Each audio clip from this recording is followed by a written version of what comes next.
ஏங்க நான் வரும்போது எல்லாம் கழுவி கிளீனா இருக்கணும் என்ன? இவ எல்லா வேலையும் செய்வான்னு பார்த்தா நம்ம மகனில் வேலை சொல்லிட்டு இருக்கா.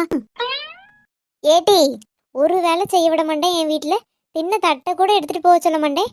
அவனை போய் நீ பாத்திரம் கழுவ விட்டுருக்க என்ன? அட கடவுளே, நான் அவியல பாத்திரம் கழுவ விட்டனா? என்னத்தே நீங்க தெரிஞ்சா பேசுங்க, இல்லைன்னா பேசாம இருங்க என்ன? என்ன பார்த்து எப்படித்தே நீங்க அப்படி சொல்லலாம்? ஐயா, வேற ஏதோ பேசிட்டு இருந்திருப்பா போல் இருக்கே. நமக்கு தான் வயசானோன்னு காது சரியா கேட்க மாட்டேக்கு போல. இது நம்ம தான் தப்பா புரிஞ்சுக்கிட்டோமோ என்னவோ தெரியலையே. மருமவளை என்ன மன்னிச்சிருட்டி. நீ வேற ஏதோ பேசியிருப்ப போல் இருக்கு. என் காதில் சுத்தமாக வைக்கணும் அது இதுன்னு விழுந்துச்சா? சரி பாத்திரம் தான் கழுவ சொல்லிட்டியே மவனன்னு ஒரு கோவத்தில் பேசிட்டோம்டி. அட நல்லா கோபப்பட்டியே போங்கத்தே. நான் எங்க அப்படி சொன்னேன் அவியல? பாத்ரூம் தான் கழுவ சொன்னேன்.